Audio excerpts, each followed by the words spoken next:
This show is a proud member of the Nerdy Legion Podcast Network. Get more at nerdylegion.com. Enjoy the show. This is Brightside Home Theater.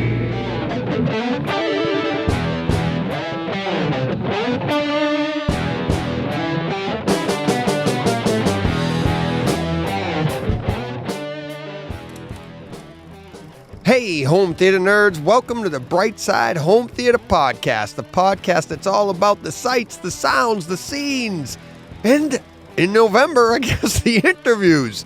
We have another great one. I had a great conversation with Todd Anderson from AV Nirvana, founding partner. We get into that. We get into his history in home theater.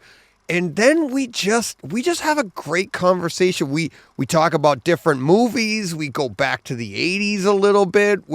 We both came up, we're relatively the same age, both came up at the same time in home theater. And it was great conversation. Can't wait to sit down with them again. I talked to him.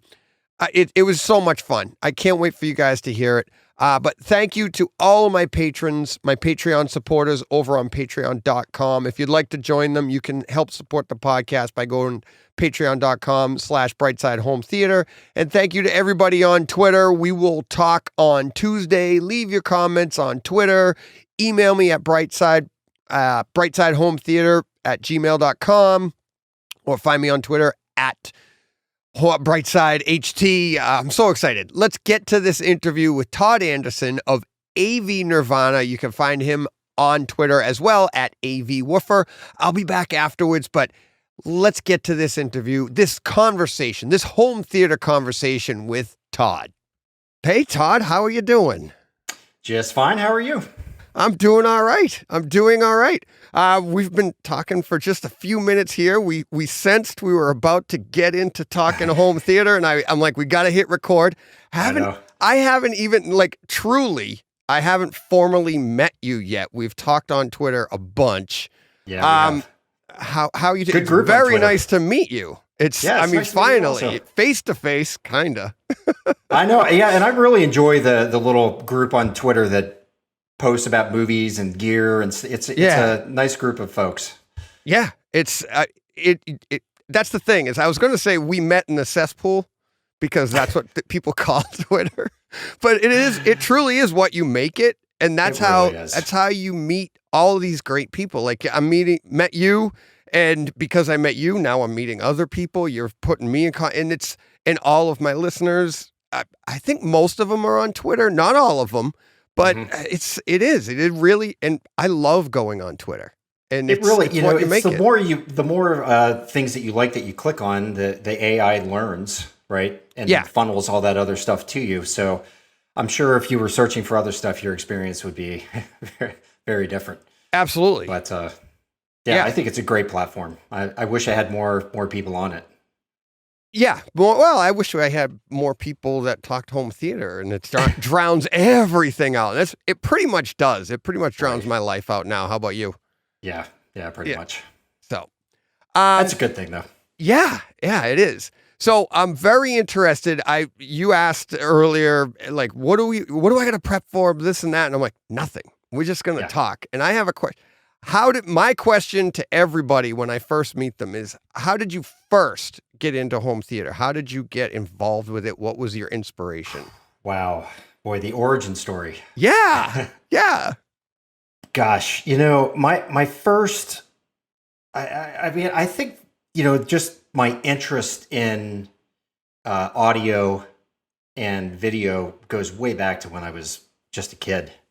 In our house, we were one of the few homes that had a Betamax, largely because of my brother. Really? Did a lot of research. So he's 4 years older than me. I kind of followed along in his footsteps. I have distinct memories of him showing me a subwoofer in like 1983 in a base exchange at an Air Force base overseas in the Philippines. Which, by the way, my memory says that subwoofer sounded terrible. And I was looking at it like, why would anybody want this in their house? It probably did sound terrible. But really for me, I would say right around the time when I was a senior in high school. So maybe a little bit before that, maybe around 1988, 89. I acquired my first kind of real stereo gear. I bought an Onkyo amplifier and a Technics turntable and some Genesis speakers. Have you ever heard of Genesis? Yep. Oh yeah, we sound like we came in right around the same time. Same here, 88, 89. Yep. All right. So there was a guy, I believe he was in upstate New York, selling Genesis speakers. Okay. And I bought some, and I don't think I ever set them up right. And then I took them to college and blew the crossovers out. Yep. 5, 6, 7 times before I bought a pair of Yamaha. I called them the Party Pounders, and then that's how I coasted along. But you didn't have speakers out of a white van? I think those Yamaha ones were pretty much like out of a white van. I had a set of speakers out of a white van when I was in college, and my buddy was like, "This guy's got awesome speakers." I was like, "Okay, here's some cash." And they were huge, but back then it was just how big they were. That's all that you cared about. Sure, look at the size of these things. I know. Well, you go in like Circuit City, right? And you see the JBLs. Yeah, and how big the woofer, the big pink. Yeah. Woofer, yeah. I mean, and I spent a lot of time in Circuit City. Yeah. In the late 80s, early 90s, just drooling over gear. I bought my first CD player there. Yep. After my brother came home from college, he had a Pioneer, I think it was a Pioneer CD player, and he had this disc. It was Erasure. Okay. And it was the first CD I'd ever heard, and it sounded so crisp and wonderful. Yeah. And I was like, what's all the hubbub about with people saying it's not natural sounding? I thought it sounded great. So, you know what I like in that too? It's like, so watching Gemini Man, right? 20 years from now, if they're filming in 60 hertz, right? Right. Everybody's going to look back at like, that doesn't look natural at all. Why were they filming in 24? You know what? And it's like, you need the noise of a needle or you need the hum of a tape to make it sound natural. Because CD didn't sound natural because it was too clean. It was. And then, the mastering on a lot of those early CDs is really harsh too. For whatever reason, there's not a lot of bass. One of my favorite albums, well, maybe not one of my favorite, but one album that I really have enjoyed over the years, The Joshua Tree. Yeah. I can't listen to that on a really good system. It just doesn't sound good. I'd much rather put on some earbuds and that's how I listen to music anyways. I'm not big into high fidelity music because when I'm listening to music, I need to be doing something. You know what I mean? Music is a thing that motivates. If I'm going to sit down, I need to have more than one sense going. I need to, except for I love the experience of Atmos music in my theater, but that's fun for a little bit, about 20 minutes. And then I'm like, okay, now I gotta do something, either put on a movie or go do something or run or, exercise. I'm the same way. I do enjoy listening to music in 2-channel, but I'm much more home theater oriented. I'd much rather watch a great movie than listen to a great album. And that's probably blasphemy for a lot of people, but no, this is a home theater podcast. I do have quite a few listeners that do have a great, audio collection, and they have really expensive headphones, and then they have a really expensive home theater system, which I think is kind of funny. You take really expensive headphones and cover up your home theater system. I don't get that, but okay, to each his own. But they love their 2-channel music, and that's great. I can't concentrate on that. When you hear it set up properly, it is pretty stunning. To hear an actual audio image is something that I think a lot of people probably haven't experienced. Yeah. I know my own kids. I have almost an 18-year-old and almost a 20-year-old. And occasionally I'll call them down into our home theater room when I hear them listening to a certain track or something and say, hey, check it out on this. Yes. And, all the little things that you hear and the placement of sounds, it is pretty mesmerizing. But then again, they go back to listening to it off their iPhone sitting on their, desktop. Right. Yeah, I'm sure, like But myself, I raised my kids when they were like, "Which headphones should I get?" I'm like, "Don't worry," and I won't name any brands because I don't want to talk bad about people, but there's some really big name brand headphones out there that it's just the name. And it's like, yeah, where are you listening to this? Or what are you, what's the environment you're not, what's the frequency response? Here are the things you want to listen for right. or look for. They don't even list them. Right. Yeah, exactly. So you're buying a supposedly quality headphone and you don't know frequency response, you don't know impedance, you don't know all of these important things that go into what you're going to hear. They won't release. That's proprietary information. Just trust us. It sounds good. But they look good and the name sounds cool. Right? Oh, and all the different colors and all. That's one of the weights that we have to carry of knowing too much. Right. Yeah. I've actually slipped up sometimes with just friends when they say, "Hey, check out what I got," and you just kind of like, mm-hmm. Oh, yeah. Yeah. Nope. Yep. But that's it is what it is. Yeah, when you go to somebody's house and they want to show you their new system, their new TV, and you're like, okay, that's on vivid mode with every single, thing activated. Like it looks like a soap opera, and you're like, oh, that's awesome. Yeah, that's great. That just happened about a week ago. Oh, really? A good friend of mine, I hadn't been in his house for a year, and he had purchased an OLED that he and I had talked about. And he gets all your advice and ruins it. And he said, "What do you think?" And I was like, "Well, you don't want to know. Yeah, frame interpolation was engaged. It was like soap opera to the max. Yeah, and it was basically in a vivid mode. And so I dialed it back for him, and I said, live with this for a few days, because when you first change some of those settings, it's not as dramatic, right? It looks a little yellowy. There you do get a little bit of that judder, especially if you have a movie playing. Which you were saying 24. I love it. I love that in a movie, dramatic motion in a movie. Yeah. That's how we grew up, and it's like that's what we know. But at the same time, when you look at like Gemini Man, and then you think of the possibilities of that, and like just. I watched a lot. I did a lot of the extras on that as well. And who's it? What's his name? Anderson? Was his name Anderson as well? Who's the director of that? Because he did that one, and I love his movies too. I'm going blank. But anyways, he was saying, like they were saying in the extras and stuff, it's a different type of acting. Because if you act the way you do in 24 frames per second, it's going to come off as overacting because the camera picks up every little thing, right? But in 24 frames per second, you have to overreact and overact so that everything you say comes off as natural because it's actually being slowed down slightly. And that the makeup art is completely different at 60 frames. All of this stuff changes, and because you're getting to a more realistic point of view, whereas at 24, there's a lot of extras that have to go on. You have to do extra to pronounce everything differently and stuff. Well, do you think it's headed that direction? Because Peter Jackson released the first, or I guess it was number 4 of the Lord of the Rings in theaters in 60, right? And did he? Is that?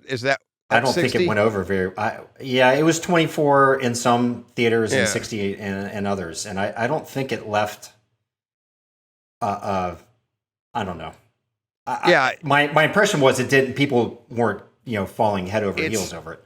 I don't know. That's why I said 10, 20 years from now, who knows? It's because I think the only thing holding us back is that, like you said, like we grew up with this, and it's all it's nostalgia, but which looks better. I mean, we're going to higher resolution TVs, but yet we're keeping our frame rate so low compared to, we're like, oh, look we could do refresh rates at 120, but we're going to actually film at 24. And it's, you know what I mean? So it's like something has to give. And it's like, I don't get. It's almost like, is it the canvas? I mean, it's kind of like the canvas, right? It's got some texture to it, and it gives it that cinematic appeal. Maybe that's the reason why people are really holding on to it. Yeah, that's exactly what like you said, it's that cinematic appeal. But at what point does that cinematic appeal turn to, let's go a little higher? Right. Or so, so Yeah. who knows? Let's stop listening to vinyl and start listening to high-res audio. Exactly. I mean, yeah, it happened audio wise, and that's why I likened it to that. It's like, do we ever visually get to that point where we take out the texture? That, I don't know. I'll be curious to see where it goes. It doesn't bother me.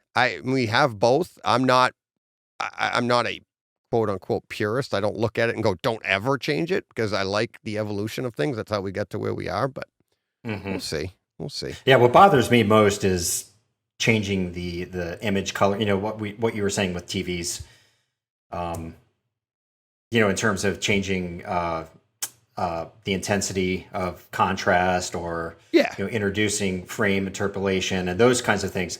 That really bothers me. But to each his own.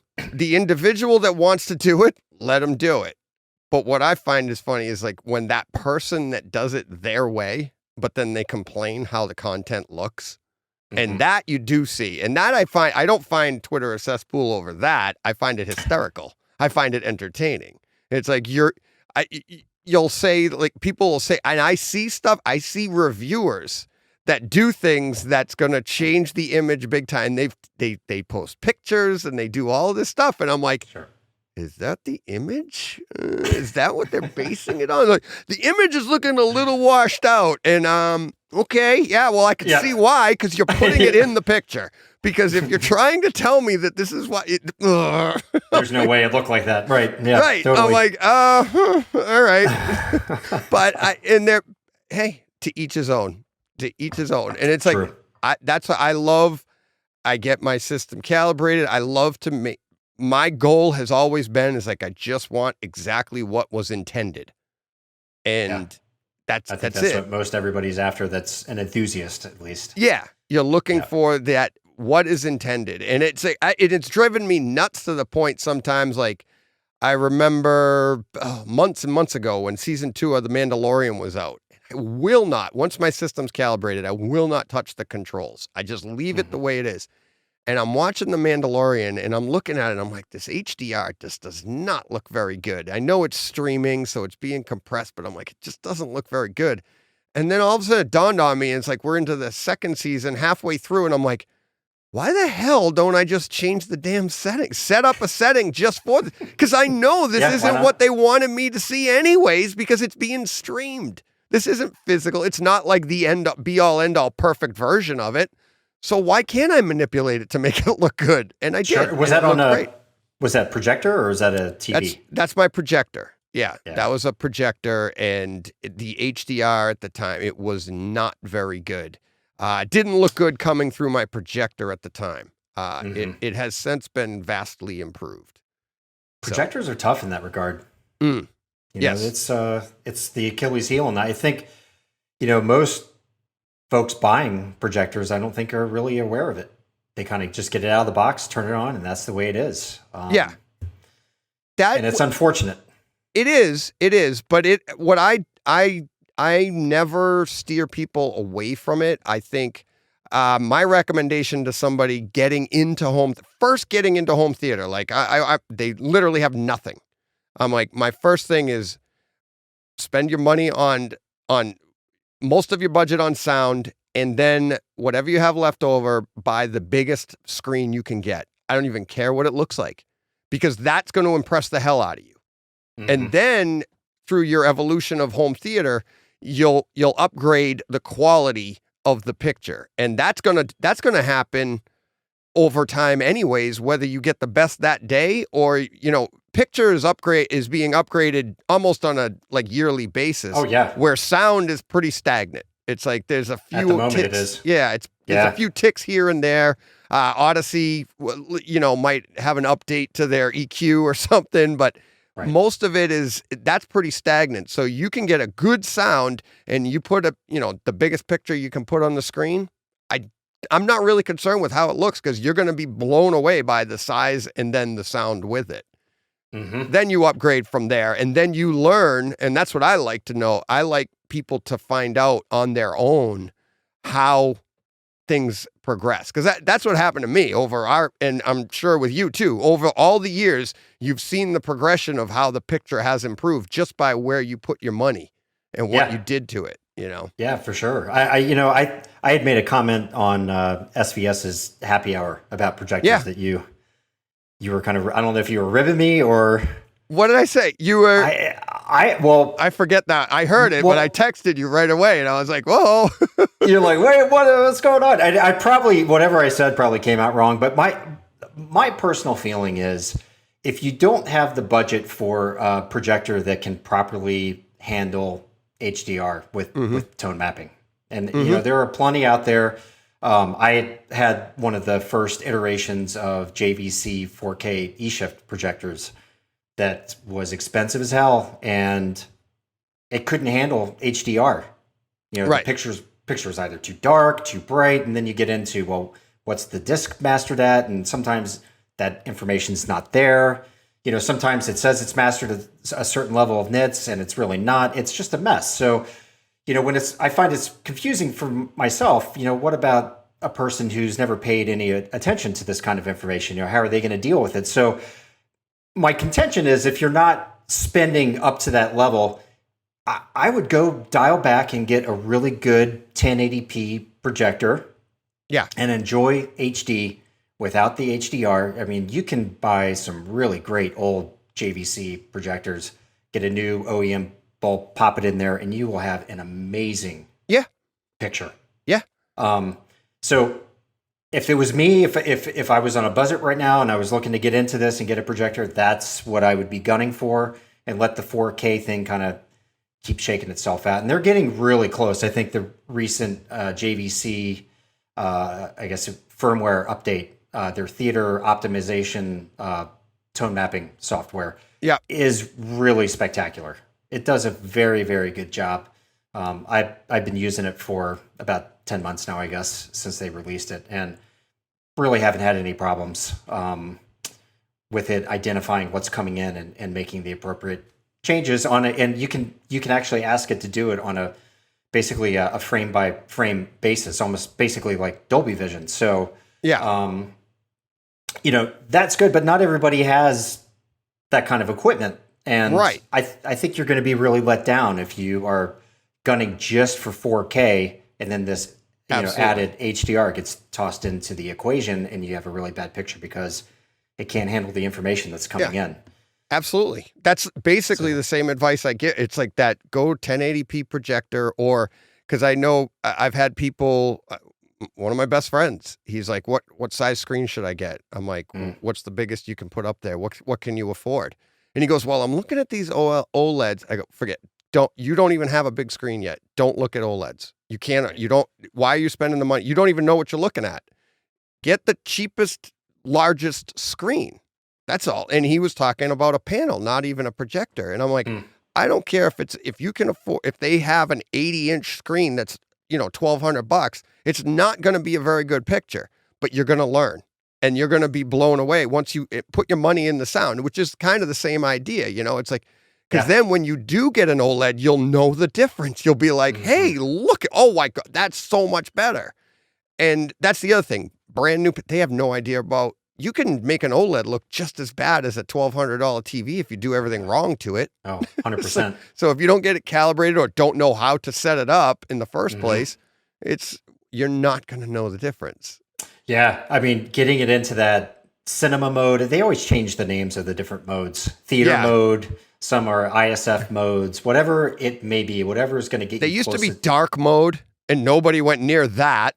Because it was like, I don't want it dark. No, it meant what your room is, but okay. Right.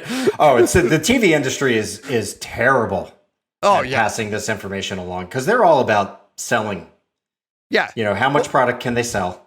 Yeah. And that's why they just push 4K, 4K, 4K, and people don't really know. No, exactly. Their job is to sell it, and it's our job to educate.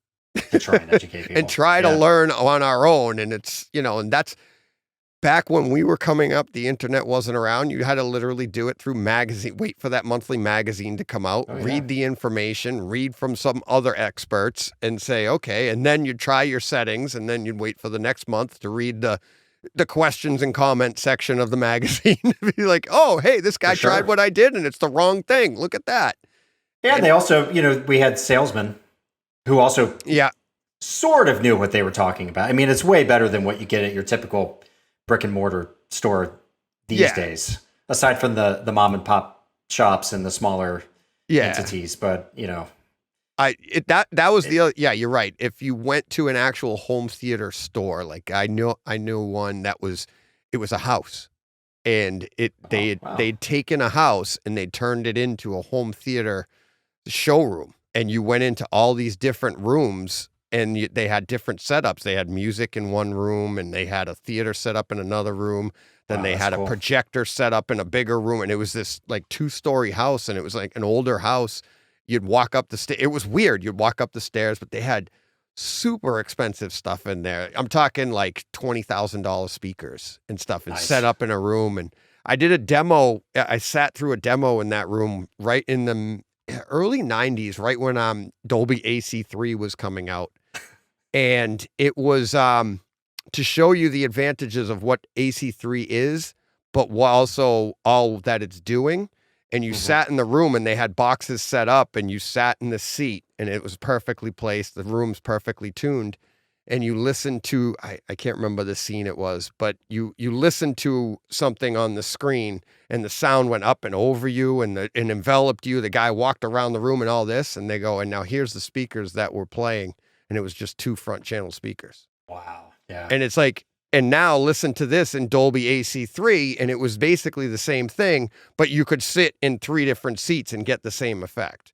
And that's all that a multi-channel is doing, is providing an environment for more people.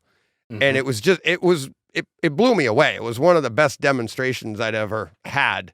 I never heard the difference between $1,000 speaker and a $20,000 speaker. I can't tell the difference. So I don't know, maybe I'm deaf. I mean, the wood was really nice, and it was tall, and it had fancy grills, and it was kind of curved in a weird shape. But that's great. Poison sounded the same.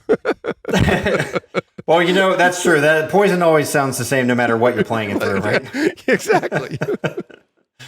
There is something really just awesome about a great demo. Yeah.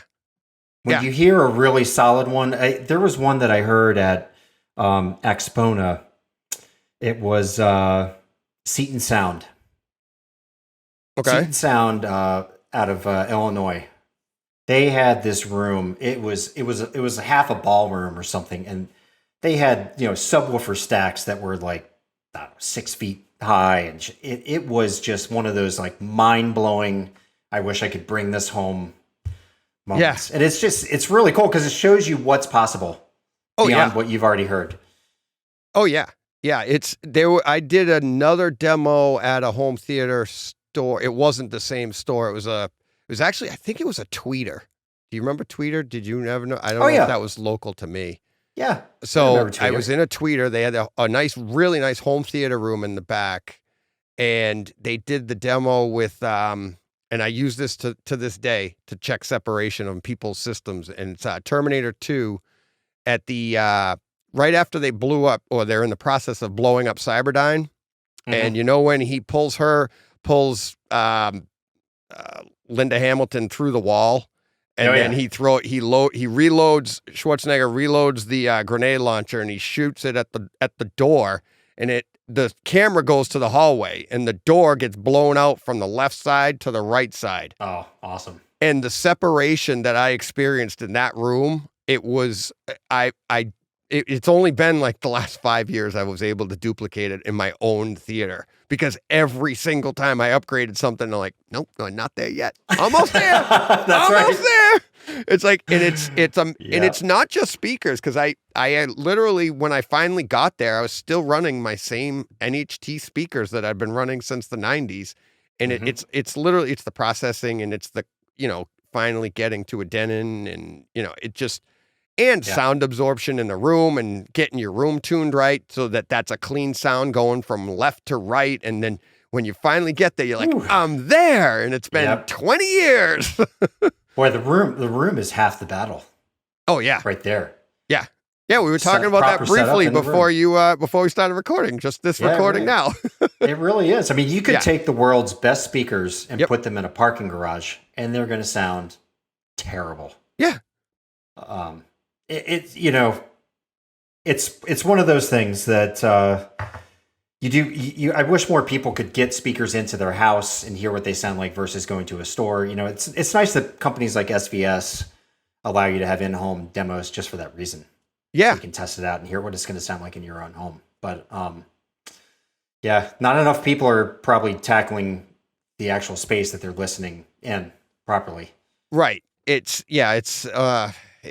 You can improve the sound just like your picture. You can improve it without improving your actual upgrading your display just by tweaking that. Well, you can do the same thing in your room just by putting certain things on the wall, hanging up some sound absorption, doing something, getting rid of those major reflections that are all over the place that people, they just don't realize. And, even in a larger room, towing in your speakers, a simple thing like that can help, because then it's now more localized. There's a million things to do. Sure. But when you're first starting out, none of this. And that's why it's fun to learn. Have you played around at all with bias lighting behind your television? Yeah. Yeah. That's one of the things. I hate it. You hate it? I hate it. Interesting. So on a projector, it's not necessary. It's not necessary, right? No, not in the home theater room with a right. On projector, I did like it back. I read a ton on it back in the 90s when you were literally home theater. It's like if you got to a 32-inch, you were into home theater. That was the entry level in the 90s, like what they would consider a home theater screen. Then you went up from there.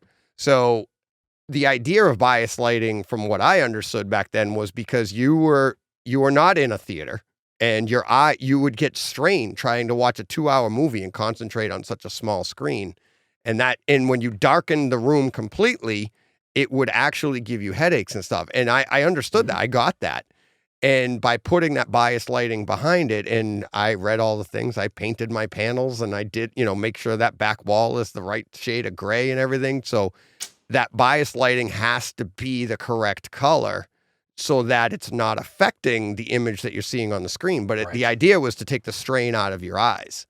Right. And now, what I see now, the reason I say I hate it is because everybody that's using bias lighting, they're using the hue lighting, and they're like, look, it matches what's on the screen. Oh, God. I know. Yeah. And that I think the intention of that is to make it seem like your television is larger than it really is. Right. Yeah. Well, the reason why I ask is I've the review I'm currently writing up, I was sent this product from, oh gosh, they're going to kill me. Anyway, it's a bias lighting kit called LX1. Okay. And the light is calibrated to D65, which is reference white. Yep. And you hook it up to a little Wi-Fi dongle, plug it into the back of your TV, and then you have an app and you can control the intensity. And you basically dial it back to about 40% of your screen's brightness. And I've actually found, so I have it upstairs behind an OLED, and with the lights down, it's amazing. The contrast on the screen changes. On the screen improves. Yep. Yeah, the blacks get blacker, colors are popping more. Because your irises are opening up more, and it's creating the illusion that those blacks are blacker. And you know what I mean? So now you're taking in that brighter light, and that by contrast, your eyes are comparing, or your brain is comparing that light to the darkest image on the screen, basically not the dark image. Right. And you're tricking it. And it's very similar to when I do the, it's in reverse, but when you actually use masking on a projector and if you just use the black bars, well, now that's your brain's reference level of absolute black. And now you're upset because your picture looks a little washed out because it's getting closer to that, not the black image around that. Right. But where if you mask it out, your perceived level of contrast changes. And that's all it is. It's a perceived level of contrast. Yeah, masking is really key. Do you run a 16 Yes. movie screen? Yeah, You do? 110 Okay. inch, 16 by 9, Studio Tech 100. Okay. Oh, nice. And and I have the homemade masking. I actually made it, and you pop them in. You pop it in. Yeah, it's insulation wrapped in velvet, and they pop in. And I made the 4-3 masking too for Snyder Cut. And that made all the difference in the world on the Snyder Cut, because once you're at that, that size screen I'm sitting about 10 feet away. I understand why people don't like 4:3 image on their, 65, 75 inch TV, because it takes you back to the 80s. Like, why am I watching? Sure. This isn't Seinfeld. Right. What am I doing? Right. And it's just Superman. Come on.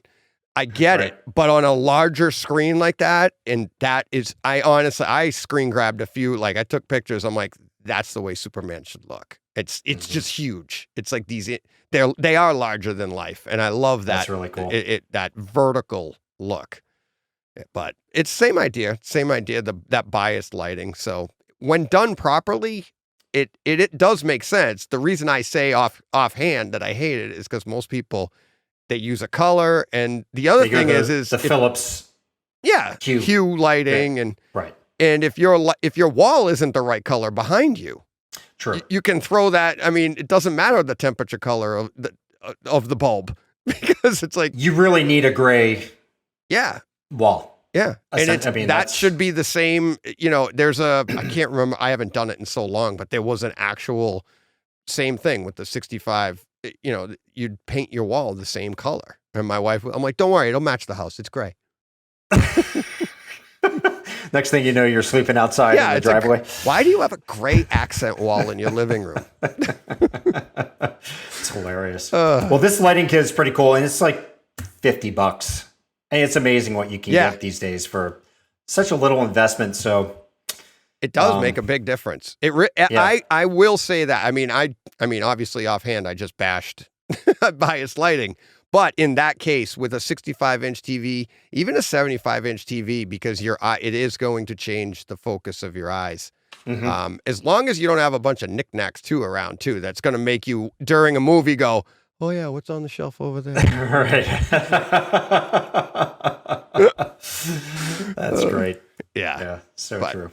So speaking of that, how did you get, this is the other thing I've been dying to ask you aside from everything else, but how did you get AV Nirvana going? What precipitated that? Because you seem to be doing very well. And I'm not talking monetarily wise. I'm talking like, I read your stuff. I watch you get these reviews in, you're living the dream. Yeah. It's like you just said, somebody just sent me this stuff. I'm like, oh my God. The crappy thing is you got to send it back. But I mean, sending, that light kit, I don't know how that's going to get sent back because it's stuck to the back of my TV. It is weird. Sometimes manufacturers don't want things back. Now, when it comes to AVRs and things like that, they want it back. Yeah, that's a high-end item. If it's earbuds and things like that, they just they were in your ear. Forget about it. Yeah, exactly. So AV Nirvana. So let's see.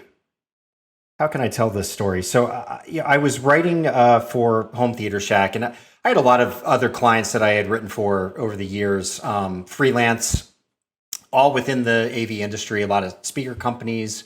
Doing some blog work for a couple manufacturers and a company, a retail chain called Worldwide Stereo. Are you familiar?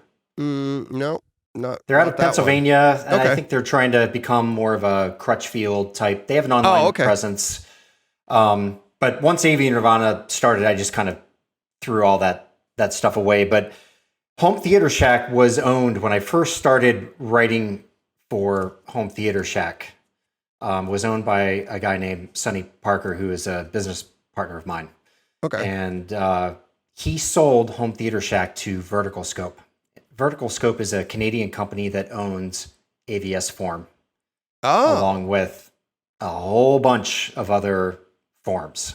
Okay. And they are, not to go too deep into this, but they are about as big of a big company when it comes to this kind of stuff. They really are interested in monetizing And you can see that's happening on AVS forum. They have a lot of top 10. This is what you should buy. Top 10 best TVs, top 10 best, podcast microphones. And, you click, and the hope is that people are going to click and buy, and you make your coin that way. And Home Theater Shack it didn't go the way that it had been going, and just really started kind of crumbling, falling apart. And when I was getting ready, kind of at my wit's end, ready to leave, I got back in contact with Sonny Parker, and he and a guy named Wayne Myers, who also was a partner at AV Nirvana, were talking about starting a new website.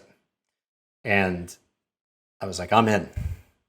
So the way it's structured, Sonny and I guess, are technically the majority partners. We own the most of the site. We also have Wayne, he's a phenomenal AV reviewer. This guy has, they talk about the golden ear, but he also knows how to use RoomEQ Wizard and do proper measurements and interpret them. And a guy named Dennis Young, and he's out of the Midwest. He's big into headphones and things like that. And a guy named Steve, I think his last name is pronounced Michelke. He's going to kill me if I mispronounce that, but he goes by MechMan. Okay. And he's a calibrator guy. Oh, okay. Knows a lot about audio, or a lot about video. But we founded AV Nirvana. We got together, kind of brainstormed what we wanted to do, and the premise of it is we have this front end that I basically, for lack of a better word, control or manage, I guess is probably a better word. I'm the editor, so for news and major review products, those things funnel through me. And then we have a guy that reviews movies. Okay. Michael Scott, who is this guy, you should have him on sometime. Yeah. He is a walking encyclopedia of movie knowledge. He owns thousands of titles. He's reviewed, I think over the last 4 years, he's reviewed well over 1,300 movies for us. Oh, wow. And he's into all different genres. Now, does he review he reviews the home theater part of it, right? Or just, are you talking about reviews the movie itself? He reviews Siskel and Ebert. He does the Siskel and Ebert thing, and then he digs into the audio and video side. Awesome. The presentation side, and then the extras, and he gives movies a final score. And he gets fed stuff from all the studios, so he has access to everything. Oh, wow. It's a lot like what Ralph does over at AVS. Yeah. Ralph Potts. Yeah. Those two, and they're friends. So, we kicked it up, and then on the back end, we have our forum. So we host RoomEQ Wizard. We host the official online help forum for RoomEQ Wizard. And the software's author is on there, John. Okay, he's on there. You can come in there and ask him questions directly. And anytime he releases a beta firmware update for that software package, you have to come to our website to download it. Oh, and cool. We also host a forum for AudioLens, which is how can I explain this? It's a correction, software correction, room correction, independent package by a guy out of it's either Australia. I think it's in Australia. Oh, wow. So we have their help forum, and then we have our basic home theater forum side of things, which we keep it really clean. You can't come on there and troll. You get booted. It's very family friendly. Yep. So, sometimes I wish the conversation was a little louder there, but at the same time, you're not going to come on there and get totally blown out of the water if you come in and ask a question like, hey, what kind of receiver should I be looking for? Or I'm having trouble with settings on this projector, or, Yeah. There are some websites where you go and you start dropping that kind of stuff and you're going to get flamed and made fun of and whatever. So it's been healthy. We have about we're getting close to 70,000 registered members. And wow, anybody who's listening, come on, check us out. Become a part of our forum. I mean, the forum environment is really tough these days because of Facebook and YouTube and all of these places where these conversations kind of organically develop. And, there are platforms like Facebook that people go to every single day, and it's very easy to hop into your home theater forum there and see what's going on. Right. So the forum environment, I think, anybody who has a forum, I know AVS even has experienced this. It's a lot tougher to get people to come and kind of become like a family member there. But we do have that. We have a lot of, quite a few guys who have been, and gals who have been hanging out there. So please come join us. Yeah. You're more than welcome, DJ, to come. I will pop in. And come in and hang out. I think actually you and I talked a while ago. I did join a while ago, but getting in and actually participating, I haven't done a lot of that. But I know like you found me fairly early on and you asked me to join up and I was like, oh, okay.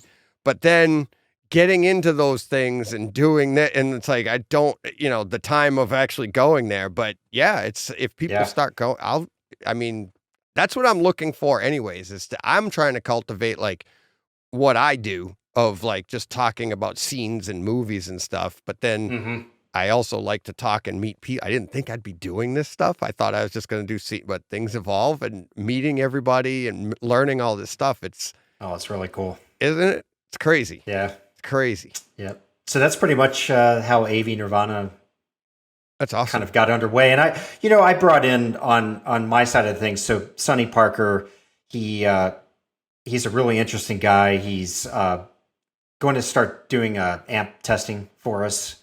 He's big into doing these speaker reviews where he brings in like 5-6 different models, and guys go down to his home and they have these multi-day listening sessions where they set things up and do measurements and they do listening and they write it all up. And oh wow, he's really big into that. And he's also the guy that has done all of the development side of the website, of how it looks. I've dabbled in the background a little bit behind the scenes, but it's kind of a foreign language to me still, but I'm willing to learn. Yeah. But and I kind of brought in the PR side. I'm friends with tons of PR folks, and that's how I end up sourcing gear, for review. It's just knowing the right PR agencies and some know folks like Brett at Kaleidoscape who you had on, that was a great podcast, by the way. Oh, thank you. He's infectious guy, isn't he? And you two together were fantastic. Yeah. Well, he's coming back. And we've talked. Oh, is he? Oh yeah. We've talked since, and it's he's coming back. Brent Butterworth's coming back. They all did, because I find that these people, they come on and they're always wanted for their information and their knowledge, right? Mm-hmm. And it's like, oh, what do you think? And they come on and they just get asked questions on what do you think of this headphone, or what do you think of this speaker? What do you think? And it's all tech.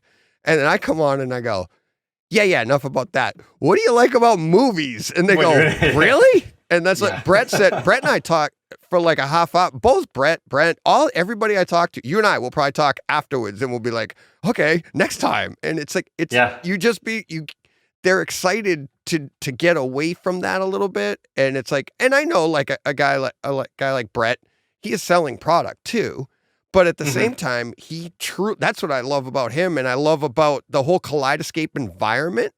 And I don't make a dime. I don't get anything free. I truly do love that environment because they love it like we do.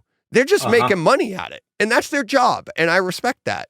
But the things that he was saying that they sit around and do, and like, oh, well, we think this would be a cool feature to have in a theater. You think people would like that? And they'll engineer up this system that does something that you're like, hey, only 6 people in the world might use it, but they spent the time to do it, you know, and those 6 people are really happy about that. And I know the passion is, and the really cool thing is that it's there in the industry. A lot of these folks that work at these companies that I've gotten to know behind the scenes, they really are passionate about the products that they're creating, which is, it's neat. And there's a lot of folks that harp on, I know, with the rebirth of Onkyo, that's been happening in Pioneer, and a lot of people are like, "Oh, well, this is going to be great, but it's going to really stink if they don't come up with DRAC base management.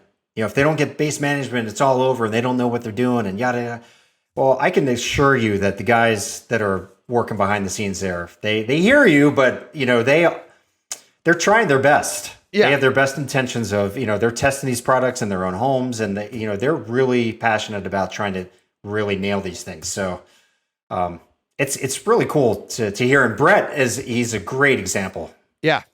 Yeah. He's just infectious. Yes. And you can see why he got hired. He's been there, a little over a year. And it's like, it's twofold. It's the product price point is coming down to a point where you need a guy like Brett. Because now you're getting into the market of people like myself that I want to buy one and install. I don't have an installer. I'm going to do it. So you get a guy like Brett that's going to be able to sell it to me, explain it to me. And you know what? He said on the podcast a million times, just email me. I'll talk to you. I'll give you, and he will. And he'll help customers. He'll do whatever it takes, because it's not like he's giving his number out to the world, because it's an expensive product, but it's the people, he gives the time to the people. I'm telling you, once you get a taste of it, I know, look out. It is so, I reviewed it, and I ended up buying the system because it's just such a great product. I said, I want to buy one. And he goes, well, before he comes back on, he wanted to send me a demo. And I go, you can't, because I won't be able to return it to you. I was like, you should take him up on it. I will. I do want to get it. I do want to experience it. But at the same time, it's like, I would love to just say to him, like, yes, send it right now. But at the same time, I would also like to be able to say that and be able to say, you know what? Here's the money. I want to have both options. Like, if I don't, but it's like, I know have you experienced the Zapiti? Have you any experience with it? No, only at a show environment. So, okay. And that's at the show environment. It's a little close to Kaleidoscape. I would say no. It's like, it's a good environment. The difference is there's some headaches with it. There's some learning curve headaches with it. Even if you get the entire thing up and running, it's not as bulletproof as a Kaleidoscape is. What you're paying for with a Kaleidoscape is it's basically plug and play. And then the end user is just like, oh, I want a movie. And it's just like using your Apple TV on iTunes. And that's but you're getting the best quality. And you own it. You own the actual movie. And you own it after the fact. Not the rights. Yeah. Correct. With the Zapiti, well, you're putting what you own, your hard disk, into it. You're backing it up into a hard drive, whether you buy theirs or make your own. But there's a little bit of manipulation there that the end user needs to learn. That I know isn't there with the Kaleidoscape. And my son, I have something like, I don't know, 600-700 movies in my Zapiti right now, and my son's like, wow. How good would the Kaleidoscape be for you to get rid of this? I go, well, I would never get rid of it because that's where all my movies are. But I can only, if and when I can afford it, I'd only be affording their entry level, and that's only 100 movies. But you can delete and then upload as you need. And that, to me, that was the selling point where I finally went, oh, wait a minute. So I could have 400 movies in there, but they're uploading as I needed them. So you'd have 90, and at any given moment, it takes like 10 minutes to upload a movie. So you're like, boom. Yeah, if you have Terra, the Terra server is like 10 minutes, yeah. It's like 10 minutes. But you have to have gigabit internet. I have that, yeah. So if you have that, you're all set. And it really is like, boom. Yeah. It's there. And I think one of the coolest things is you could be at a traffic light 10, 15 minutes from your home. Yeah. And whip out your phone and say, Gemini, man, I'd like to see that. Boom, you order it at the traffic light. And by the time you get home, that full file is loaded and ready to go. Yeah. It's really incredible. And, one of the things I had started talking to Kaleidoscape about years ago, that review was in process for like 2.5 years. Really? Yeah, they at the time they had it was before Brett was there, and they were having an issue with their sample product. Okay. Somebody had it and they weren't getting it back. I forget exactly what was going on, but once Brett got involved, that all got taken care of. But I was talking to them about the fact that I love physical disc, but it kills me. Like, I can't get physical disc really locally anymore. I can go to Target or Best Buy, but it's hard to find a variety. So you end up ordering from Amazon, and every time I order something, it comes in a big plastic envelope. Yeah. It's just so much waste. Yeah.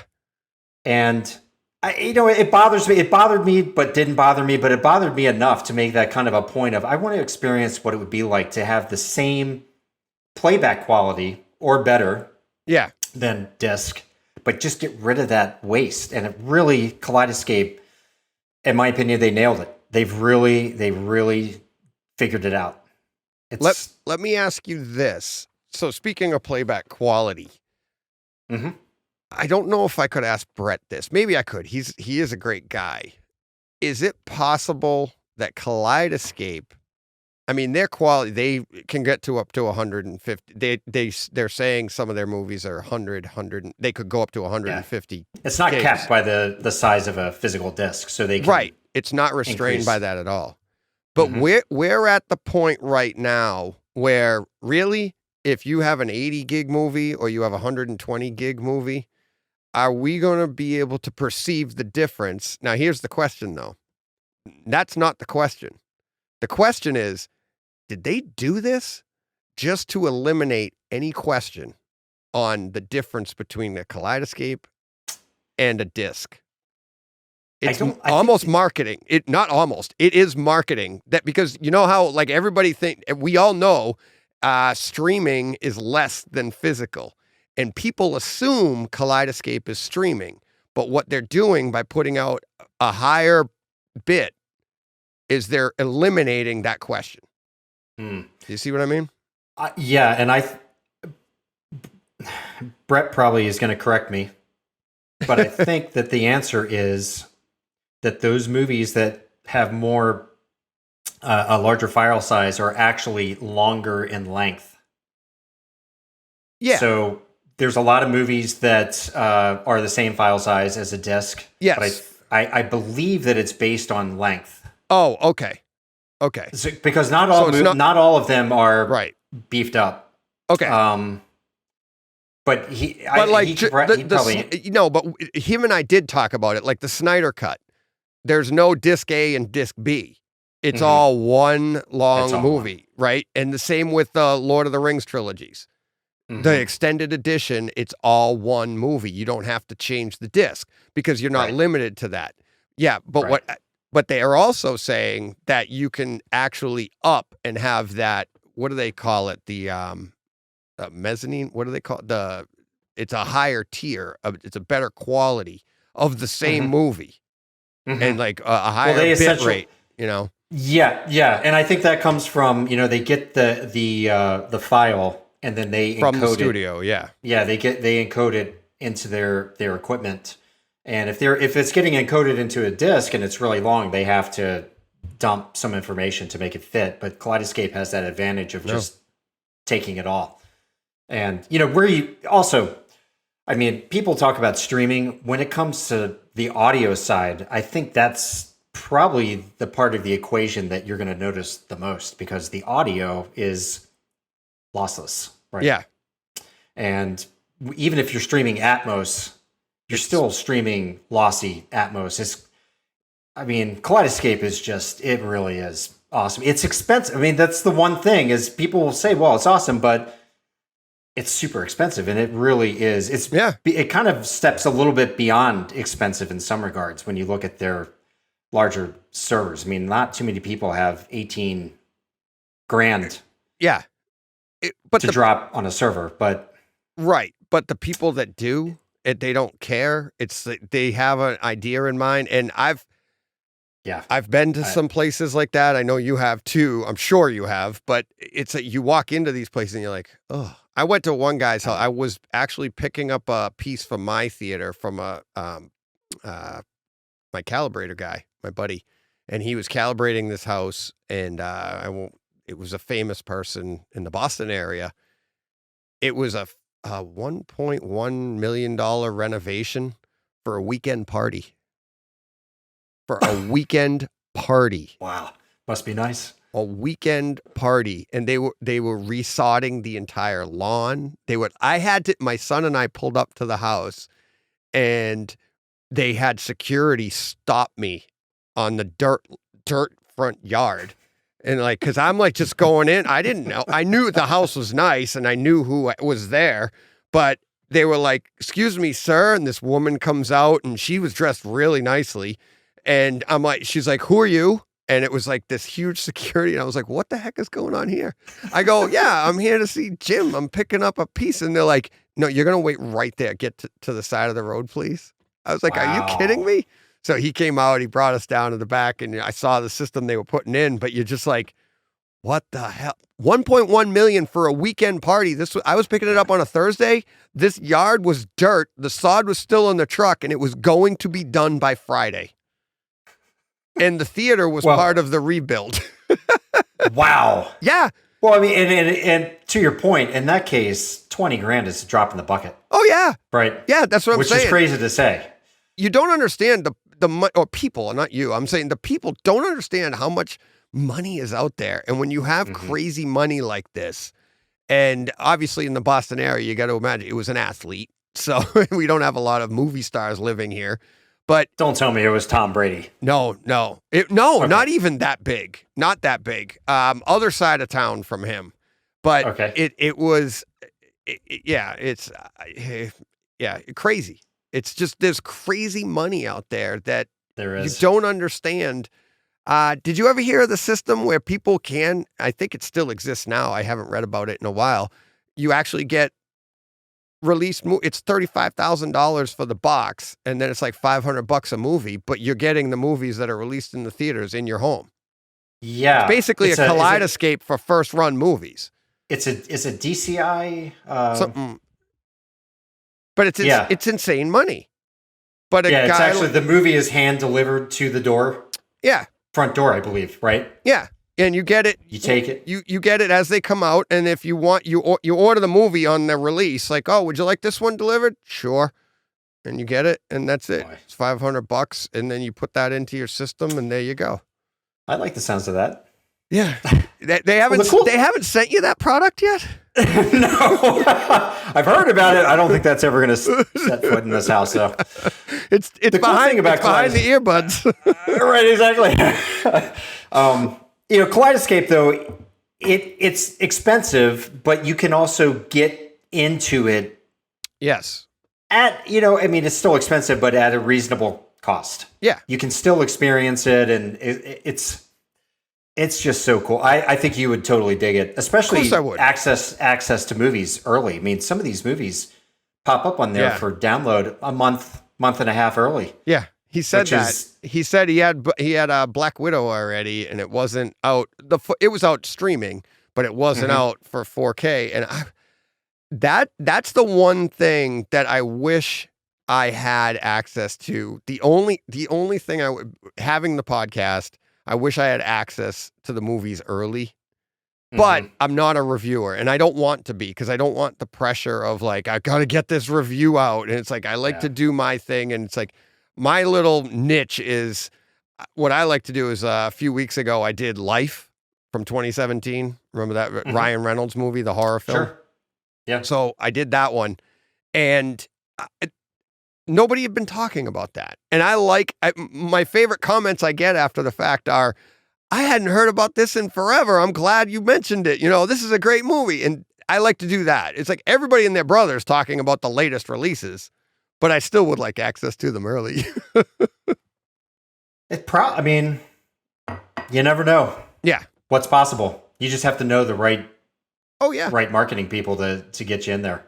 Yeah, maybe I can point you in that direction. I don't know. I don't have any names myself, but I can maybe dig up a couple for you. From what I've understood, I've talked to a few people, and they're like, it's multiple people you have to know, because it's different studios and different, because the review people are actually getting them, like they know such and such from such and such studio. They know this guy from this studio. And it's like, Yeah. I'm not looking for that. And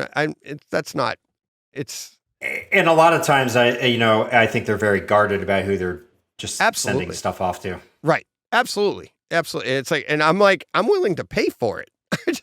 I just want early access. I don't care. Yeah. I'm not trying to save money. I'm not trying to make money at it, but it's just, I like the early access and then just be able to save time for Kaleidoscape. I know. Well, here, I got a Lumagen and my buddy did he kind of intercepted me because he heard me talking about the Kaleidoscape and he was like, if you're contemplating it, I would do this first because you're going to get a bigger bump in your system, much bigger bump in your system. He goes, then when you get the Kaleidoscape, you could take full advantage of that. And boy, was he right. Because like you were saying before, when you were on with SVS and you made your comment about projectors, seeing what I see now, wow, I'm right there with you. You're 100% right. But it doesn't mean projectors can't do it. It means they need assistance. And when you get that assistance, it's pretty unbelievable. It is. It really is. And I've had discussions with people since that I'm like, it's close to an OLED, and to the point where because now we're just bigger, so it's a lot of same idea. It's a lot of money for that piece. Just like a Kaleidoscape, but the bump you get in your system is such a great investment. Yeah, you made there. Yeah. And projectors are just so awesome. I mean, it's big. It's just you get big. Yeah, you really do. And that's the environment. That's what I always wanted growing up. It's like I wanted to be able to, back when, back when we had the like CRT, and you're like, the Runco, and I remember reading about, this $100,000 projector, it can be inverted so you can have two of them for a brighter picture. $100,000 and you're getting two? It's like, but I wanted one. I wanted something, and and luckily technology worked out and things are cheaper and you can get them now, but they still have their limitations. But yeah, it's just having that giant room. So I'm glad they're still making them. I mean, there was a while there where there were rumors that JVC, I mean, this was maybe four years ago, that maybe JVC might not be around much longer making projectors. But yeah. I'm really glad they've hung in there. I think the only thing that'll do them is supposedly that the LED panels, that might do them. The micro LEDs that are gonna actually do them in, where you can, Lego yourself up a 120-inch screen or something, and then you truly would have an OLED on your front wall at 120 inches. Yeah, but that's 15 years away. There's a demo screen that Samsung has at large shows called The Wall. It's a micro. Yeah. Have you seen it in person? I haven't seen it in person, but have you? It's awesome. Yeah. Yeah. It's really that awesome. Viewing angles, not a problem. Right. Brightness, it's blinding. I don't know. It's like 4,000 nits or whatever. It's everything that you want. It's, emissive, so it can have infinite blacks. Yeah. Right. It's everything that we hope for. It's just ridiculously expensive. And you can buy one now, but it's going to cost you a couple $100,000. And they're trying to shrink it down to TV size. They're getting closer, but yeah, it's a ways off. But I do believe micro LED could be the thing that actually kills OLED. Ultimately, OLED projectors, everything, because if you can get that thing down to a 55-inch screen, then you buy 4 of them and create a 110-inch screen, right? And whatever size. Eventually, they'll get to a point where they can manufacture them to the same specs as a 55, 65, and now you buy 4 65s and have that size, and you just go from there. And once they can do that, it's pretty awesome. Yeah. That's I asked my my buddy Jim when we were calibrating my system with the Lumagen. I said to him, like, we're literally, and like you said, it's always a process. We're in process of our theaters. I'm sitting with him still in the calibration part. Haven't seen the Lumagen in action. And I asked him, so what's the next projector I can get like next year? He just looked at me. Now the camera is sitting between us. None of them. He looks at me and he goes, no, you're done. I go, really? I'm like, it's a Sony 295, not the newest one. It's the 295, the entry level Sony. He goes, but with this on here, you'd have to spend like upwards of $20,000 to see a difference, to notice and he keeps telling me you got to go to a glass lens. And that's when I have an acrylic lens right now. And he goes, but with the glass lens, you get a different image. You get a cleaner image. And that's what he goes, by the time you can afford that, by the time that price comes down, there'll be new technology. And he's talking about like the micro LEDs and stuff. He goes, that'll probably be maybe in 5 years. And he goes, you're probably not going to be looking for a new display for at least 3 to 5 years. I was like, really? I was like, okay. Damn. Yeah, your projector just went to Harvard is basically what happened, right? That's what he's saying. And I'm like, okay, all right. That's true. But I'm like, it's a new brain. Yeah, it's a new brain and it was funny watching him do it. He's like, all right, now I'm going to calibrate your projector. And he reset some of the grays a little bit. But then he's like, now I shut this off. I shut this off. I shut this off. Shut off all the HDR processing. Shut this off. Basically, you turned it into a dum-dum. And it's like, Lumagen does everything. I'm like, okay. Yeah. So I honestly didn't know it was that much of a difference. So I was pretty surprised. And I got to watch all my movies over again. That's what I've been doing the last few weeks. That's a good problem to have. Isn't it? So speaking of movies, that was the other thing. All right. What was the first movie that got you into home theater? And then let's talk about some of your favorite movies and scenes. First movie that got me into home theater. Yeah. Home theater in terms of the movie that you said, like, wow, in the home, this would be good. I have I could tell you what mine is, and it's pretty much inspired everything, but it's anything like that. Like I say home theater, what's the first movie that jumps to mind for you? The Right Stuff. Really? I haven't heard that one yet. That's awesome. I mean, it harkens way back to the day. I mean, that's probably it's a great one. You know, a CRT with two stereo speakers on either side of it. Yeah. That's one of my I've seen that movie 70, 80, 90, I don't know, 100 times. Really? I haven't seen that in forever. I'm going to have to review that one. Is it out in 4K? I don't think so. It's not. It was released on Blu-ray 2 or 3 years ago. Okay. But not 4K. I don't think that's going to get a 4K. And I did get that. I remember I'm picturing the box set. I don't think I watched it. Yeah, it came with a book. Yep. I can picture the box set. I can picture exactly what it looks like. Yep. Wonderful movie. Yeah. I know I have it on my Zapiti.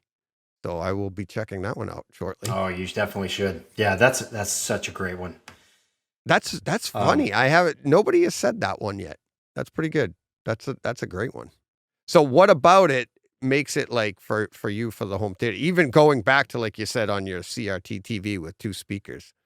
You know, I was a kid that grew up on Air Force bases, and I always had that fascination with jets and fighter jets in particular. A lot of my buddies, their dads were fighter pilots. My dad was not. He was in the mental health side of things, but it's just one of those things that just grabbed me. I saw that in the theater. I remember seeing it in the theater, and the whole depiction of breaking the sound barrier. Yep.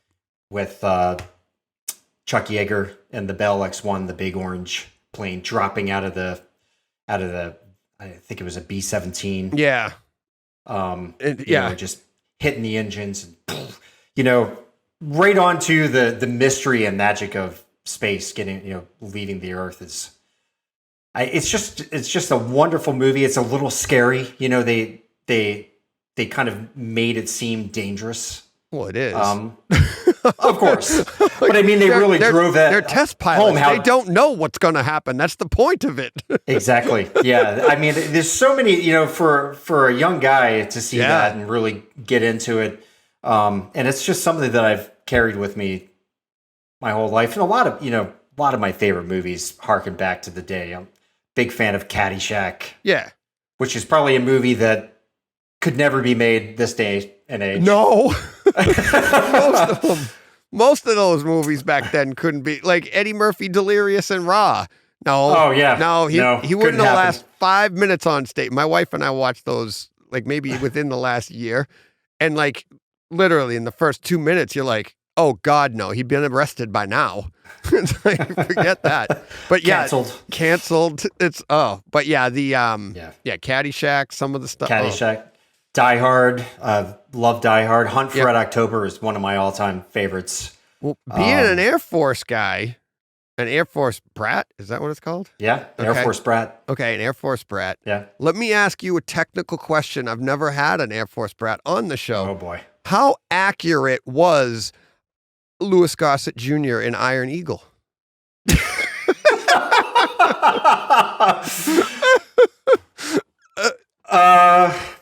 Not accurate. No.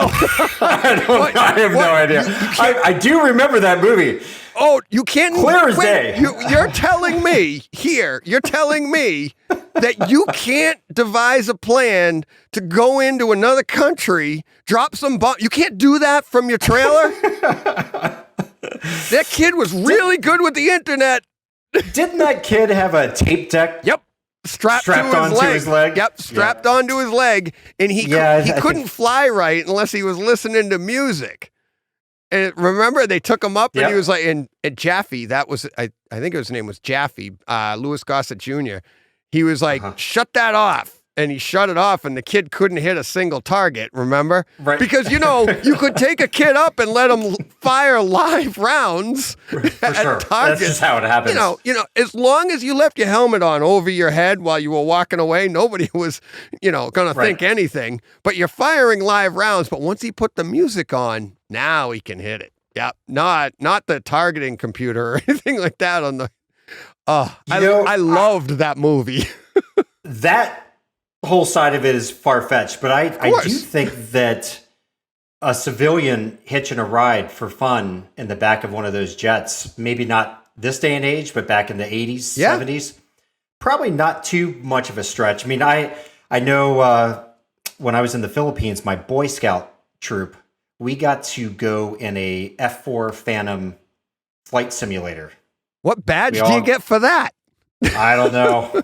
Buddy of mine, his dad flew F4s, and we got to do that. And there was you always heard the story about somebody's mom or whatever got a ride in the back of one of these jets. So that probably does happen, but I don't think you're flying around dropping payloads on targets. Yeah, on like actual painted like these giant painted targets that you're like, who's out there painting these things? Is there some guy running out with a tarp, like another Red Cross tarp for the next guy? Get out of the way! Here he comes! It's so funny. It was. I loved that movie growing because it had the music aspect. It was so much fun back in the 80s, right? Do you remember what music he would listen to on his tape deck? It was all like just the heavy metal music type. I can't remember exactly. I have it on DVD.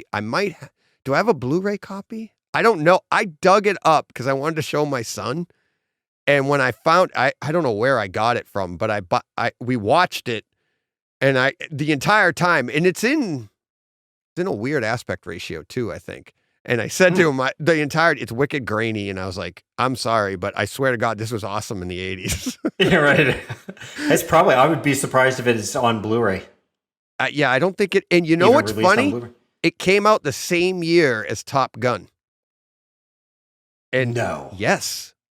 So that was 1986? 86. It was either, it either came out like right before it or right after it, but right around the same time as Top Gun. So it's like, where was the technology on this movie? because it is bad. Yeah. It's like all of the scenes of him flying, of the kid fly, it's all the same like footage. It's stock footage of this kid in the cockpit through the entire movie. It's like, here he goes. We need him looking down on the left side. Okay, use that footage.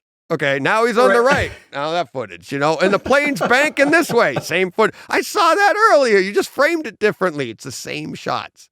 So cheaply made.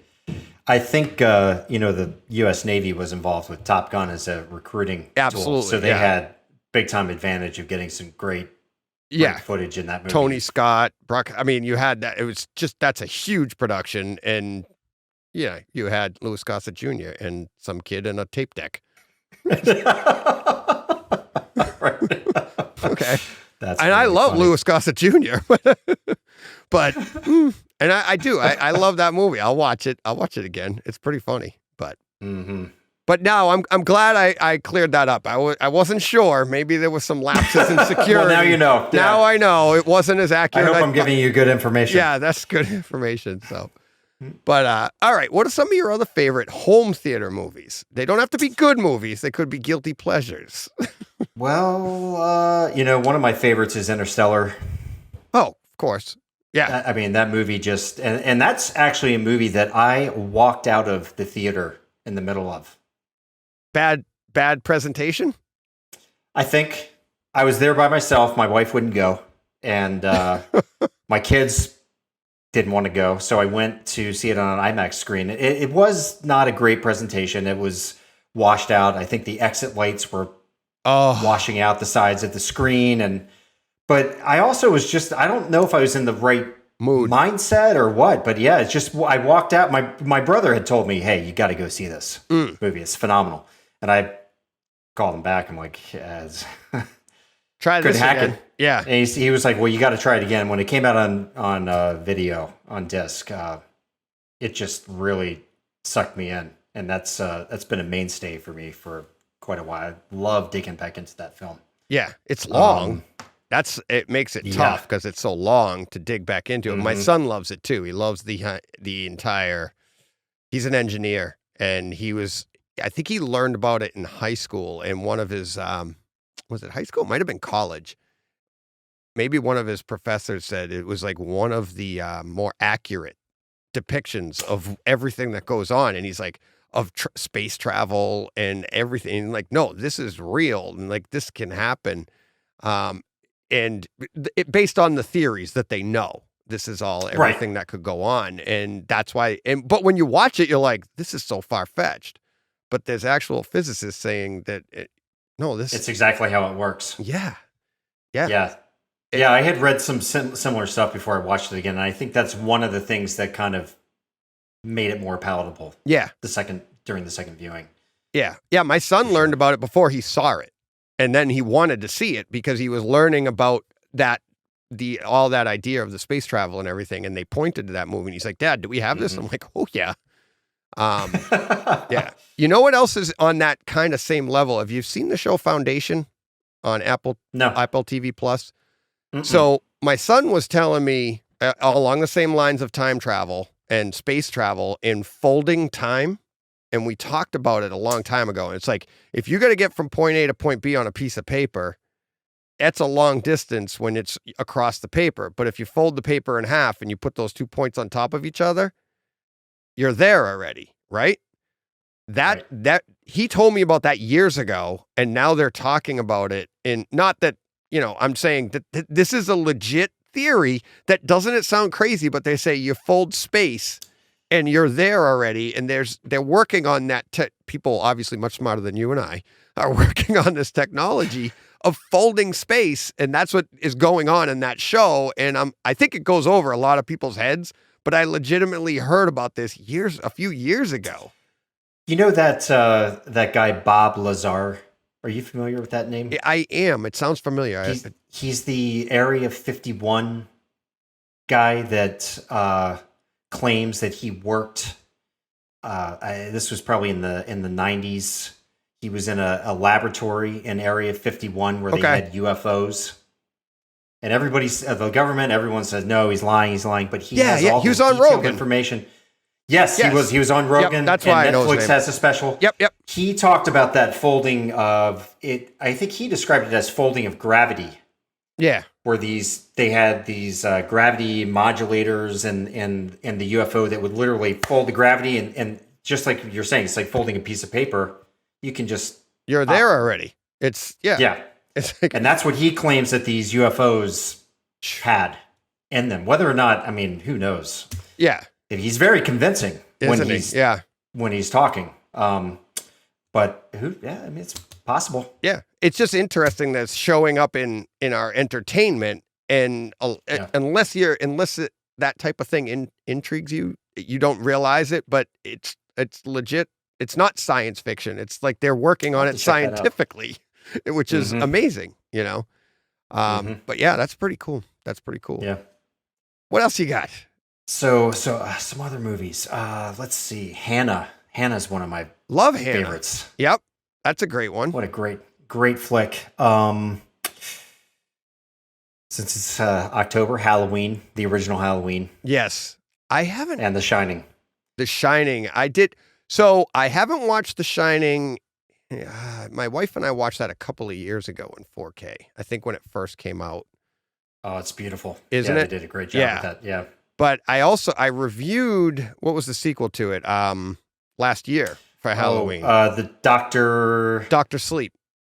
Dr. Sleep. Yeah. Did you see that? I did. Yeah. Great flick. I really enjoyed it. I was shocked at how good it was. I did it last October for my podcast, and I was actually very, very surprised at how good, not how good the home theater part was. That's what I was expecting, but how good the movie itself was too. I liked the story, how it went along with it and everything.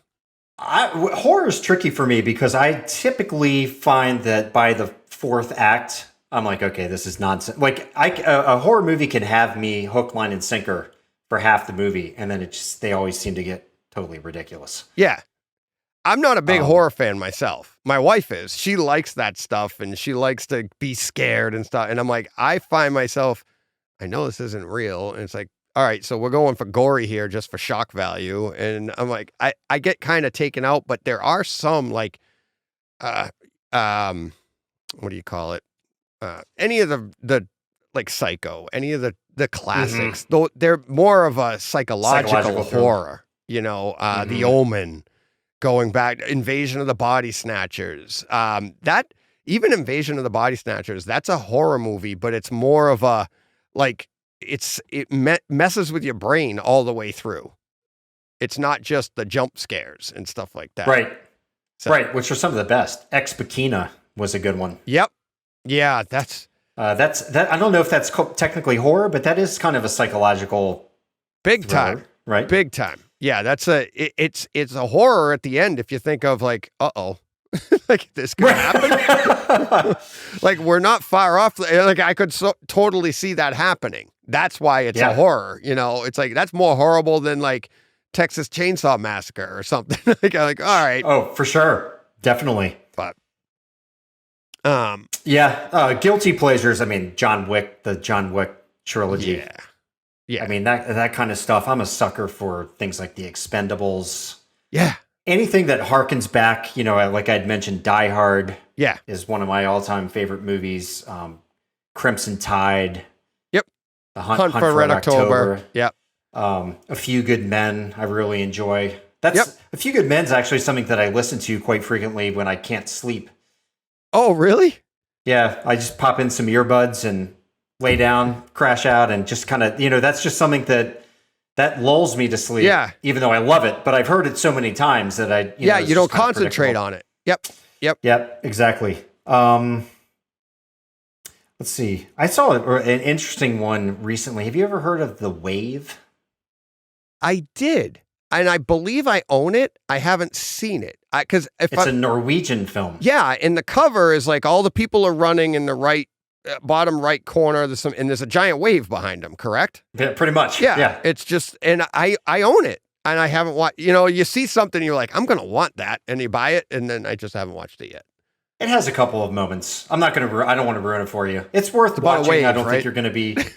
It's about a wave. Yeah, gotcha. It's a wave in a lake.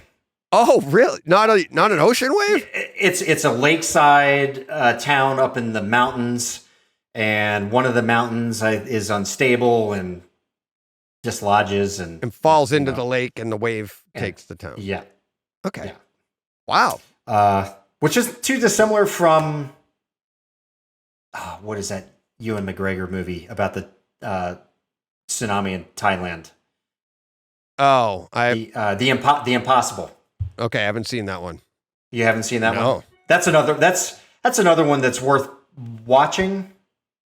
I think that's a story that probably, not to diminish the terror that people and the loss that people went through in that event, because it's a true story, but it probably is something that could be told in 10 minutes rather than an hour. You know what I mean? Yeah. When it's over, you're kind of like, okay. It was a 10-minute. Yeah, like it took 10 minutes for this to happen, but we just spent 2 hours going over it. Okay. Right, I thought you were going in the other direction where it's such a horror that you're like, I can only watch it once, like Schindler's List.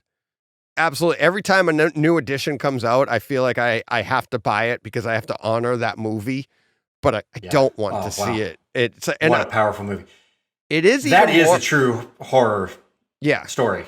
It is. And the latest edition, you're just like seeing it rendered correctly. And you're just like, because the black and white. I love black and white movies that are meant to be black and white and they're shot for black and white. And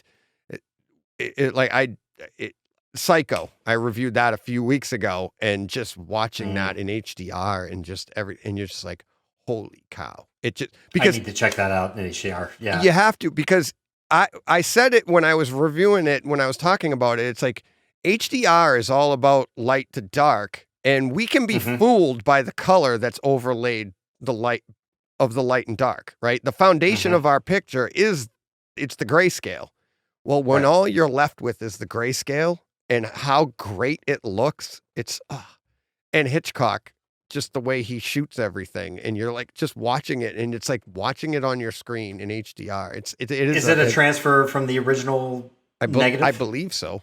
I don't get into all. I just absorb. I just look at it and go, wow. Just a sponge. And I on this one, I actually went back and forth between.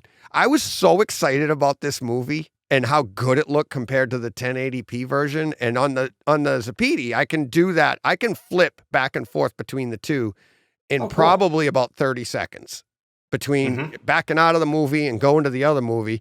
And I'll be at the same point of the movie, because if you back out of the movie, it pauses it right there. You go to the next one, and now I can watch that scene right again. So it really helps me in that way.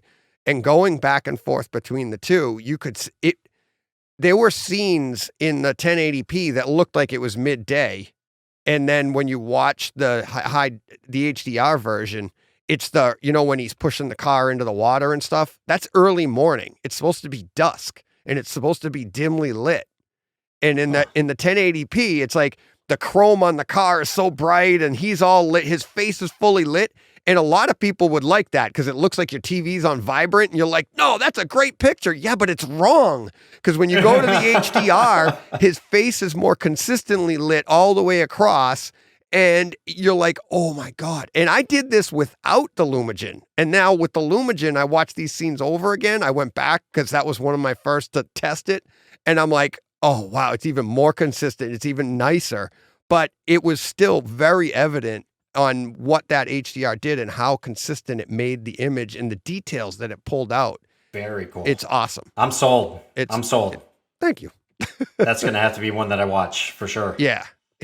And like I said, color that's just the overlay, right? And we can be fooled by that. Like, oh, look at the pretty color. And you might like that. It's like, oh, that's a pink shirt. But at the end of it, underneath is just a grayscale. And that's where you get your vibrancy. And in black and white, it's awesome. Awesome.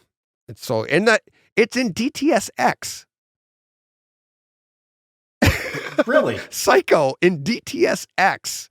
And okay, so I would love to know, did they take the original track and just throw it into a processor of some kind of like your AVR, and have it upmix? Or did a sound technician sit there and actually assign? The way I heard it, I think they did it correctly, because it's responsibly, like I said, I'm like, it was responsibly done, or one of my listeners put it better. Because I said one thing and somebody, their comment after the podcast came out, he actually said it, and I can't remember what it was, but it's not overblown. It's not like you're like, now I'm listening. It sounds like the dialogue is still front heavy. It's supposed to be, but there's nice pans. It's not, you wouldn't know it's DTSX. You just think it was a great sounding movie, even to the point that your rear channels and stuff, there's a slight hit on the quiet scenes, just a slight hiss like you would have got in the 60s in the movie theater. Really? Yeah. I didn't even mention that in the podcast, but I got up and listened, and listening. There was actually like noise, I know low that end sounds noise. like shh. Yeah. It For was sure. there. Yep. And I do all my reviewing at reference level. So that way I'll know, I'm like, okay, this should be bumped here. It should be bumped there. But I always watch it the first time at reference level when I'm sitting down to take it in.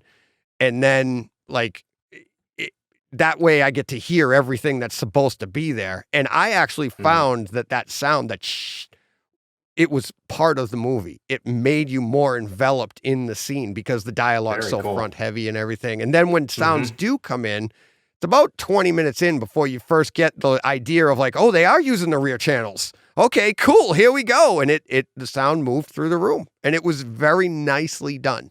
You won't think that they went over the top, like they ruined a Psycho soundtrack. Right. I mean, that's your canvas that we were talking about earlier. Right? Yeah. Yeah. And very cool. And it's setting you up too as the listener. It's setting the tone for your ears. It's setting everything up, and that it's white noise is kind of what it is. It's basically what it is. So they're creating, setting you at a level in the room, and now everything from there is going up, so it's got to be an artifact of their recording equipment from that era. I would assume. I mean, but what's nice is they didn't take it out. They could have, when I do this podcast, I'll go into your audio track and I'll put in any background noise, any hiss that I hear, I can take that right out to make our voices cleaner and nice. But in this case, they easily could have done that.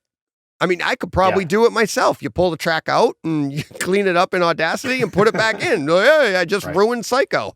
But it's super easy to do, but they didn't do it, and they left it in there, and I think it works. I think it's part of the enjoyment of the movie. I thought it was pretty cool. Yeah, that's very cool. Yeah. Well, that's going to be on my list. I'm always looking for a horror movie to watch in October. Well, there you go. You got a few days left. It's going to have to be Psycho. There you go. Yeah, let me know. Let me know what you think of it. I can't wait to hear. Speaking of kind of the real life horror, have you ever watched Hotel Mumbai? No, I didn't want to. I was like, oh, you got it. That's one real life. That's like a Schindler's List, isn't it? Like the idea of it. It's brutal. It's one of probably Isn't that the Don most Cheadle? violent. Is that the one? Am I thinking of the right one? No. Oh, no. This is the terrorist attack on the hotel in Mumbai. Yeah. Maybe the terrorists that came from Pakistan. Okay. I think that's the country that they had originally. They traced them back to. Okay. And they get to that hotel and they just start mowing people down, set the thing on fire. It's brutal. It's brutal to watch. It's really well done though. The filming is phenomenal and the sound mix is off the charts. Really? So, yeah, I think. Some of those gunshots are, the directionality of everything. It's intense. So I'll check that out. I think that's a kind of a sleeper movie. I don't think that's one that a lot of people paid much attention to when it came out. 13 Hours is like that with the gunshots. The gunshots are very distinct in 13 Hours. Well, that's another intense movie. Yeah.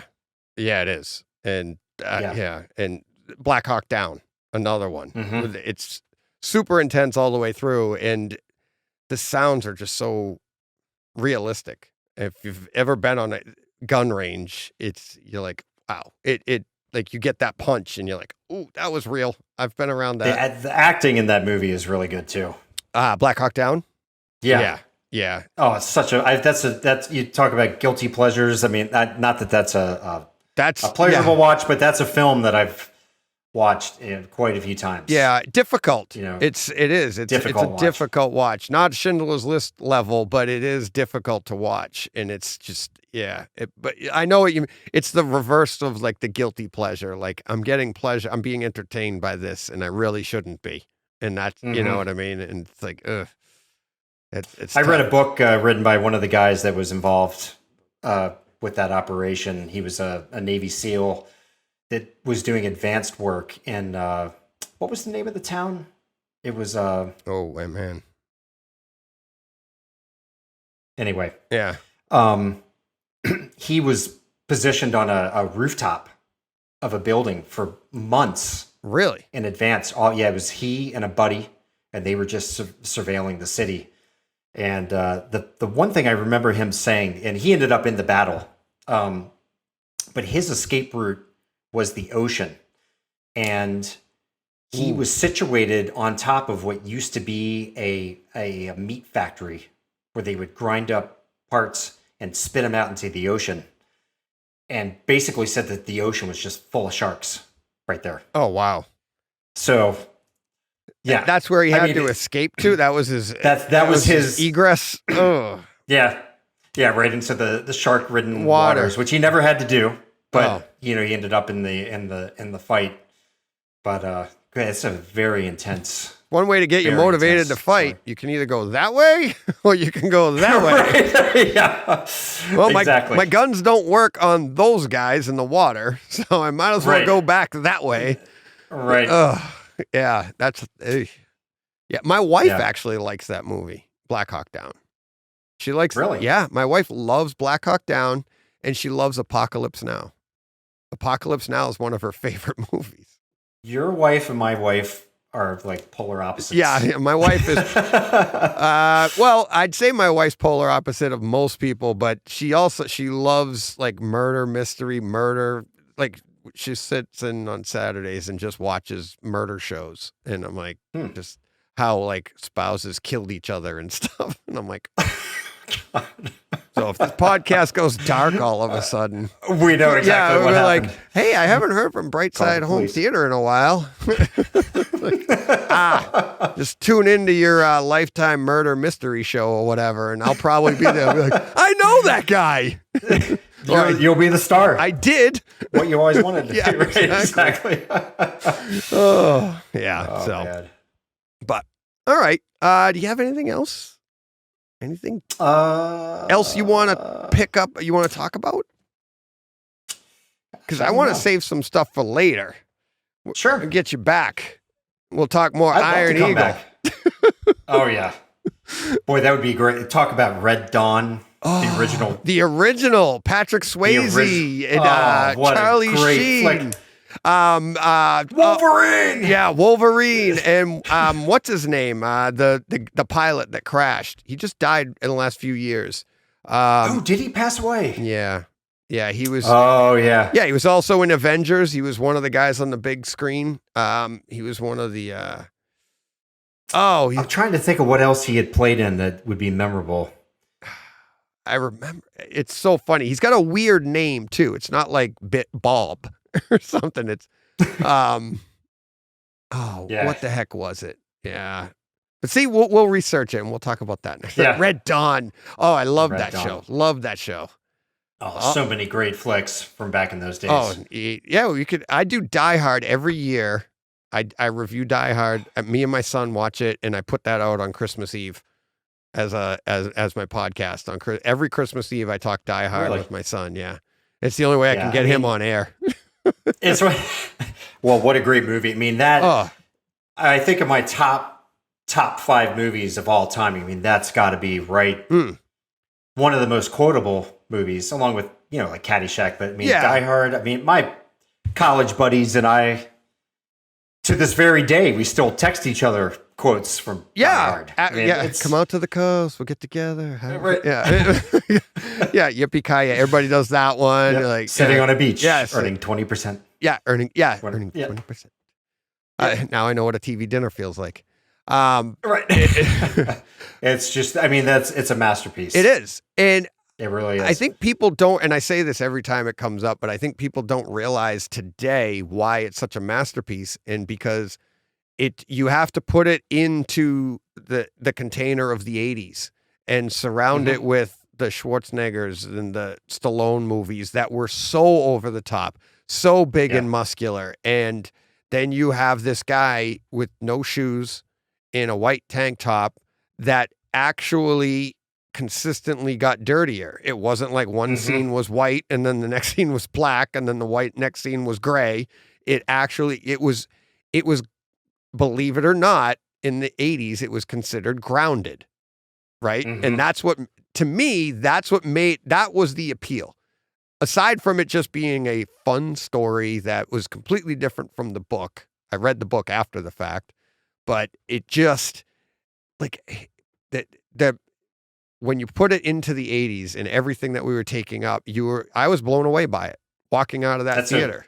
It's a great point. I've never really thought it in those terms, but yeah, I mean, you're absolutely right. I mean, you compare it to what else was going on. Yeah, for sure. Yeah, was it a July release? Yeah.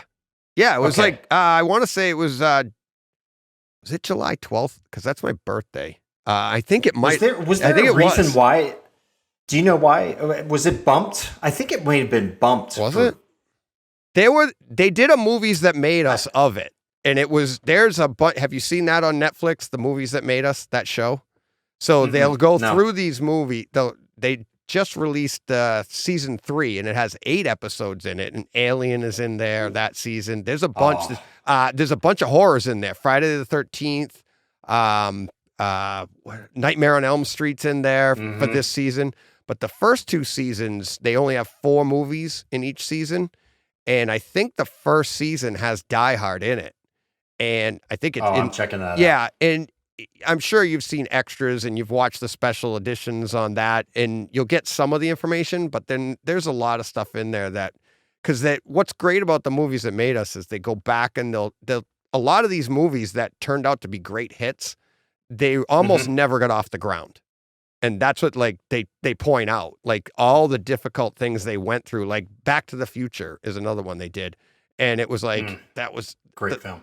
The story was supposed to be completely different, but then somebody was like, how about we try this? And that's what took off. And it was like, and they didn't want to try that. They were like, nope, this is the story we got to do. And everybody's like, that never would have worked. And I can't remember what it was, but Die Hard's the same thing. And it's like, there was actually something in the Movies That Made Us that I had never seen before in any of the specials. And it's, when they pull the truck out of the back of the car, out of the ambulance comes out of the back of the box truck. For sure. Yep. Yeah.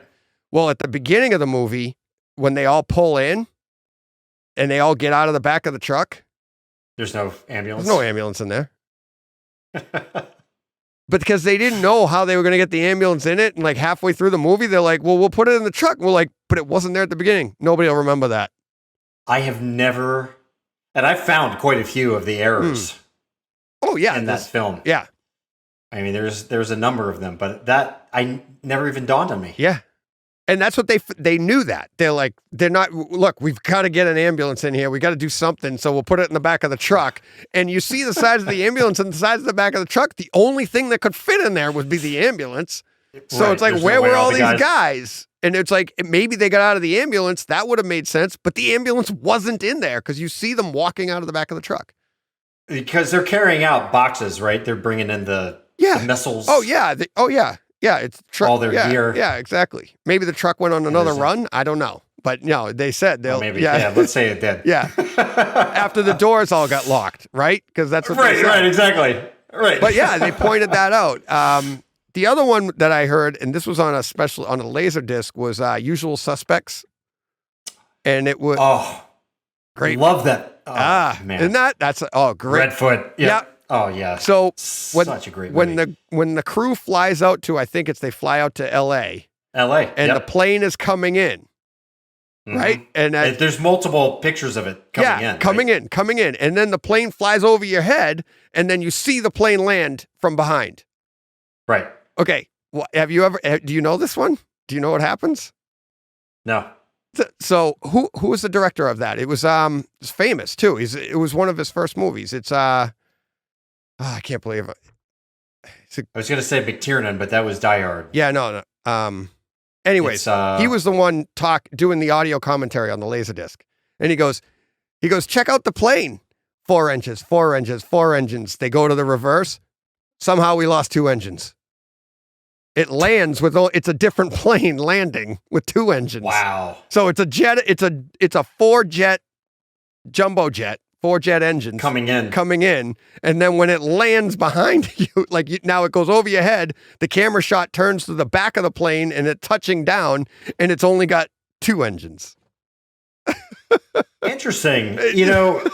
In my mind's eye, I can see that it's kind of a grainy shot of the plane, right? Coming in, and they stutter it, boom, boom, boom. Yep. I can hear the ticking, the boom, dun, dun, and then boom, it goes over your head, and then it goes, and it touches down. But the audio commentary is just priceless, because he's like, the first time I heard it, he's like, 4 engines, 4 engines, 4 engines. We lost 2 engines, something like that. Okay. And you're like, holy crap! And you would never notice it. It's just one of those things. Hey. Yeah, talk about killer movies. Yeah. The first time you saw that, I didn't know the end of it. Wow. Yeah. It's still great watching it to this day. That's another one that I whip out every once in a while. Yeah. Great cast. Wonderful. Oh, yeah. Great. Because that's all it is. It's all cast. It's all it's just, and the story, of course. And that's what made it such a great movie, especially for Laserdisc and the audio commentary, is because you got to go through like The Office and the bottom of the coffee mug, and how you get that at the end of the movie, but then watching that movie on multiple viewings, and especially now with better visuals, you could see on the border behind him all the things that he's going to reference as the movie goes on. And listening to the audio commentary while doing, it is such a great movie. Now, does the Blu-ray disc have that? I'm sure it does. Audio? I'm sure it does. I should take some time to watch that. Yeah, I haven't checked that out. No, I haven't done audio commentary. I do it every now and then, but I used to, back in the 90s, like before I had kids and like other things to do. That's all I do. I'd come home and I'd watch a movie. Yeah, exactly. It's like when I started the podcast, people were like, do audio commentary, do all the extras and talk about all that. And I'm like, sometimes it takes me 4 to 6 hours to sit down and review the movie itself, to break it down and all the scenes and stuff that I like to talk about. Yeah. And I'm like, I try to do it short, but I get carried away because I love all the scenes. It's like, try to speed it up, but you're like, oh, well, whatever. Like, compress it into an hour-long podcast. All right. I try. But,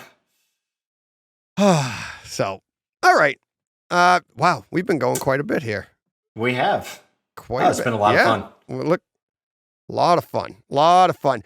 It was great to finally meet you. Nice meeting you also. Finally, I really appreciate you inviting me on. Yeah. Oh, your background, your theater. I couldn't wait to talk to you.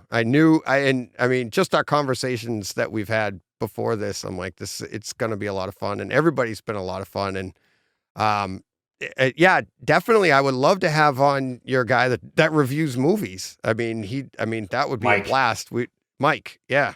I'd love to have him on, get more people, because I never thought I'd be doing these, like I said earlier, but it is nice. The listeners love it. They like, get more people, do this. I'm like, I guess they don't like to just hear me talk. But it gives, I don't know if that's true. It gives me a break though, because then I can take all right, now I can be reviewing movies, and it gives me a little bit time to put more effort into that. Because this is done. This is great. This was awesome, Todd. I really appreciate it. What's your next movie that you're I don't know. This is a good this one here, you and I will drop in a couple of weeks. I have my anniversary show the week before this. I have I don't want to say who it is. You know who it is. You set up the next interview, and the listeners will hear that soon. Cool. I'm very excited for that one. Good. And then I think we're into December. I'll probably be doing I'm doing a Christmas movie with Brent Butterworth. and he picked it. Here's what's odd. I'll tell you afterwards, but I don't want to tell the listeners yet because I think this is fantastic. I picked a movie last year for Christmas, an action movie. I always do, and they're not really they're not really Christmas movies. They're like a Die Hard. It's an action movie, or a Lethal Weapon. For sure. It's neither of those two. And I said, do me a favor. I'm like, Brett, do you want to do one in December? And he's like, sure. And I go, pick an action movie that's like a Christmas movie. And he picked one that I had already written down to do this December. And I was like, oh my God, you nailed it. And then we're doing it. So I'll tell you afterwards and you'll crack up. Cool. And because he actually doesn't like it. And he's like, I want to talk about this one. And I'm like, I love it. And he's like, I hate it. So we're going well, that's going to be a good show then. Yeah, exactly. Yeah. Exactly. So we got that. I got that one coming up with Brent Butterworth in December. Cool. You know what I want to do? I'll tell the listeners this, what I'm very excited to break down. And you'll like this from the 80s, Under Siege. Oh my gosh. On Blu-ray. With Steven Seagal? Steven Seagal, yeah. Oh gosh. You know, he can't run. He just can't.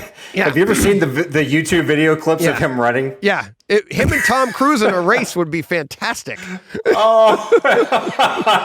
They'd probably trip over each other at the start. But Under Siege, my goodness. I put that movie on the Zapidi probably 2 months ago. And I'd already mapped out a bunch of movies that I was doing. And then we were heading into October. And I started watching it and I just got absorbed. And I was just like, I got to stop because I want to do this movie and I want to watch it with my son. He hasn't seen it yet. And I'm like, he's a cook. That's the best part. He's just a cook. On a train, right? No, that's Under Siege 2. This one, Under Siege, is the boat. The boat, right? The boat right. Okay. with Gary Busey dressed as in drag. You have what's his name from? He was also he's the main bad guy. Gets stabbed in the eye later on. I forget his name. See, I'm going blank all the time. Yeah, so am I. Yeah, I do that all the time. When I first started podcasting, I was so nervous and I'd get bad at it. I'd be like, oh my God, I forget the main character of the movie I'm talking about. I'd be like, Now I'm just like, you guys all know I'm stupid. I just let it go. When you say Gary Busey, I think Point Break. Yeah. Yep. I mean, and that's another movie of mine that's in that top tier. And that movie, when it came out, got totally panned. Yeah. I love watching that movie. Yeah. I don't know what it is about it. It's a testosterone guy film. And it's like, yeah. That's what you would call a guilty pleasure. Like, okay, yeah. It is a guilty pleasure. I'm like, I like it. It's like, yeah. It has Anthony Kiedis in it, shooting his foot. Who's that? Who's Anthony? What else was he in? The Red Hot Chili Peppers. Oh, yeah. That's right. Yeah. Okay. Blows his foot off with a handgun or a shotgun or something like that when their house is getting raided. And, yeah. I mean, what a great, I mean. Oh, yeah. I love that movie. I didn't like the remake as much. No. Yeah. Why remake a classic? Yeah. Cause it's not really a point to it. And I was hoping for more of at least have the home theater part of it. And I didn't feel it even did that. I was just like, no. It wasn't the same. But yeah, all those. I actually, and like I said, even with like Under Siege, I thought the image that I saw so far was pretty good. Even on Blu-ray on the big screen, I thought it looked pretty good. And I was like, I hadn't seen that in a little bit. I know I hadn't seen it since my new projector, which I have had for 2 years. So that's going to help too. So I'm really looking forward to that. But that's not a Christmas movie. It's not something. So I am looking forward to that. So that's coming down the road soon. So now you've got that in my head. That's another one I'm going to have to put on the list. Maybe we'll do that one together. That could be fun. We'll break it down. I'll break down my scenes. I'll do my scenes and you can come on and we'll talk about all the different scenes. Awesome. Sound like fun? Yeah, that'd be great. There you go. And you don't even have to do any work. I'll do my breakdown and then we'll come on and I'll have all my notes on what scenes and then we'll talk about it. Okay. That sounds awesome. I haven't even done that yet with anybody. I usually just have people on and we talk. But yeah, that would be a lot of fun. So we'll do that. We'll probably do it at the beginning of the year. We'll do that in January. Sound cool? All right. Yeah. All definitely. right. Awesome. See that? Awesome. I told you. Told you we'd come up with something. But all right, Todd. It has been awesome. Todd from AV Nirvana. What AV Woofer at AV Woofer on Twitter, right? That's right. All right. Yep. Find him there and join the forum. Start talking. Yeah, please do. Join the forum. Tell everybody how great he was on the podcast. His knowledge, and start talking Iron Eagle. That's how everybody will know where you got the information. That's right. It's hashtag word Iron Eagle. Iron Eagle. Yes. Oh, all right, Todd. I'll talk to you later. Thanks, buddy. It's been awesome. Okay. All right. See, I told you guys it was fun. I had an absolute blast. Thank you again to Todd. It was so much fun. And let's hit that forum. Go to avnirvana.com/forums, and especially the one on media news press releases. That's the one that's run by Mike that Todd and I talked about. He does great interviews over there. Let's hit that one up. I was already signed up. Todd and I talked a while back. I was already signed up for it, but now I've been on there again. So let's hit that up. If you're not already on avnirvana.com, a member of it, sign up. It's free, whatever. And then let's get some conversations going over there. Let's have some fun with that. All right. Other than that, yes, thank you again to Todd Anderson of AV Nirvana. You can find him on Twitter at AVWoofer, or you can just go to his website at avnirvana.com. Simple as that. And thank you to everybody for listening. Thank you to all my Patreon supporters over at patreon.com. And thank you to all of my Twitter followers, everybody on YouTube. Thanks for all the comments. Leave me some comments on this, and we will talk about it on Tuesday, where listeners take over Tuesday. So have a great weekend, everybody. We'll be back next week with SVS. Thanks to Todd for that, too. So we'll be talking with SVS next week. A lot of great scenes to go over there. We're going to meet some great guys over there, too. So, all right. Have a great week, everybody, and go push play.